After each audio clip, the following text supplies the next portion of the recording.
नमस्कार, मैं हूं दीप्ति सिंह परिहार और आज हम लोग स्टार्ट करेंगे अपना चैप्टर सेकंड।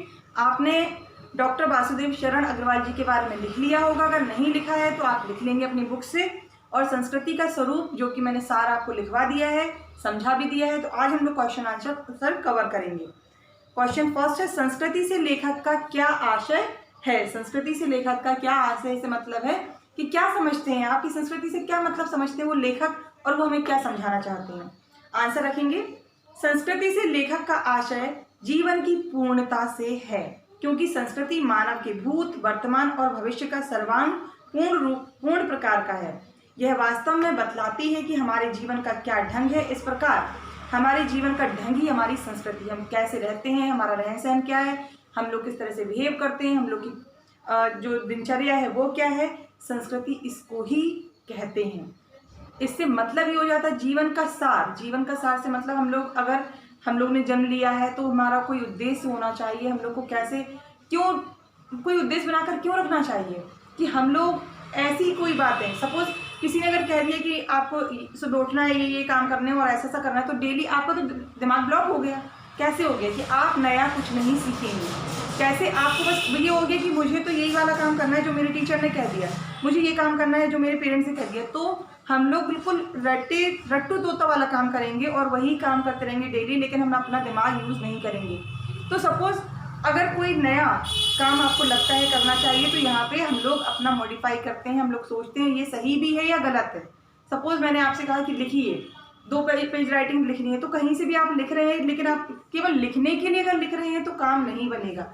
लिखने से पहले अगर आप रीड कर रहे हैं कि हाँ उसका कंटेंट क्या है, उसका सार क्या है, क्या मतलब है, क्यों उसको पढ़ा जा रहा है और क्यों लिखना चाहिए, तो हम लोग का काम कंप्लीट होगा। यानी कि दिनचर्या हमारी संस्कृति को ही बिलोंग करती है।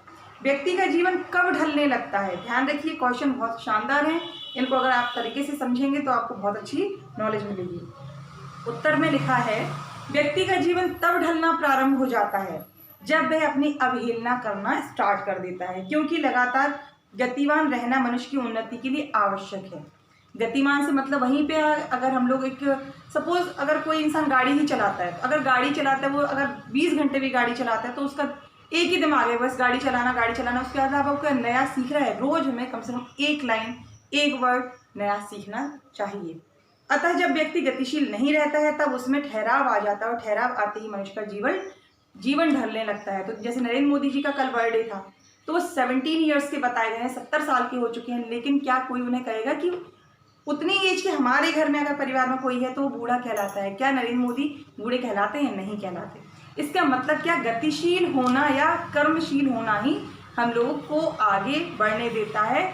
और अगर हम अपने आप को रोक देते हैं, वहीं अवहेलना करने लगते हैं कि हाँ मैं नहीं कर सकता, मैं तो मेरी एज हो गई है, मैं बूढ़ा हो गया हूँ, मैं थक गया हूँ, मैं थक गई हूँ, वहीं हमने अपनी अवहेलना करना स्टार्ट कर दी और हमने अपने आप को जीवन को ढलने के लिए छोड़ दिया।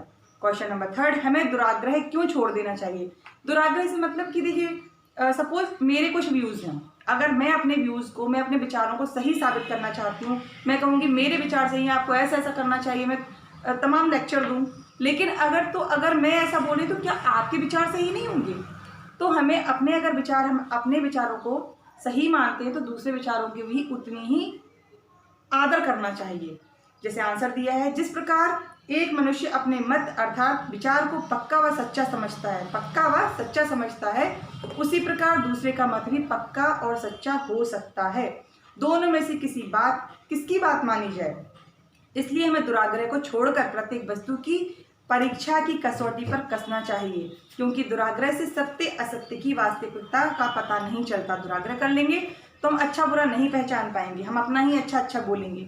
अतः सत्यता जानने के लिए हमें दुराग्रह छोड़ देना चाहिए और सत्यता की कसौटी पर कसना चाहिए।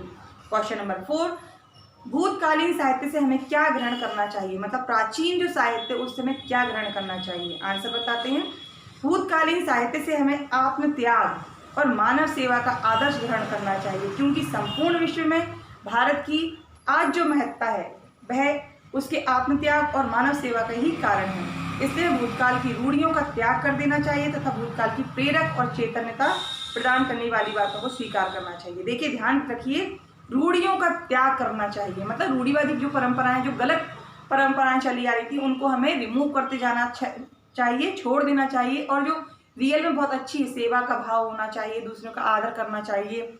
सबसे बड़ी बात उन्होंने जो बताई है, मानव सेवा हमें करनी चाहिए। तो ये तो ग्रहण करो, लेकिन जो रूढ़िवादिता है उसको हमें त्याग देना चाहिए। धर्म का मथा हुआ सार क्या है? धर्म क्या है? इसका सार क्या है? धर्म का मथा हुआ सार है प्रयत्न पूर्वक अपने आप को ऊंचा बनाना। ऊंचा बनाने से मतलब नहीं कि ऊंची बिल्डिंग पर खड़े हो जाइए और आप ऊंचे हो गए, बिल्कुल नहीं। जीवन को ऊंचा उठाने वाले जो नियम है वे जब आत्मा में बसने लगते हैं, जो हमारे रूल्स होते हैं, रेगुलेशंस होते हैं, विचार होते हैं, हमारी अच्छाइयाँ होती हैं, जो हमारी आत्मा में अगर बसने लगती हैं। सपोज कुछ लोग डायलॉग दे सकते हैं लेकिन उस पर अमल नहीं कर सकते।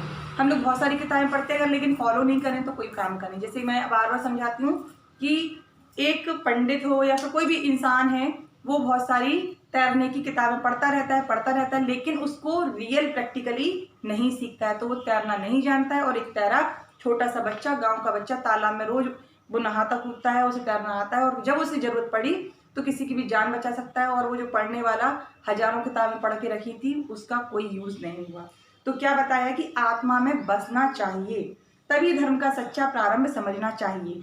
इस प्रकार सप्रयत्न स्वयं को उच्च विचार वाला बनाना ही धर्म का मथा हुआ सार है। उच्च विचारों के साथ में उसको आत्मा में बसाना ही सत्य का मथा हुआ सार है। और यह तब प्राप्त होता है जब जीवन को ऊंचा बनाने वाले नियम आत्मा में वास करने लगते हैं। बार बार यही बात हो रही है कि ऐसा नहीं होना चाहिए कि हमने पढ़ा तो बहुत कुछ, समझा तो बहुत कुछ, सब कुछ करने के बाद भी हम उसको खुद नहीं अप्लाई कर पाए, है ना। आज के लिए इतना ही। नेक्स्ट दीर्घत्रीय क्वेश्चन है जो कि मैं कल वीडियो में समझाऊंगी। अगर समझ में नहीं आए तो जरूर पूछिएगा और समझ में आए तो बताइएगा। Thank you.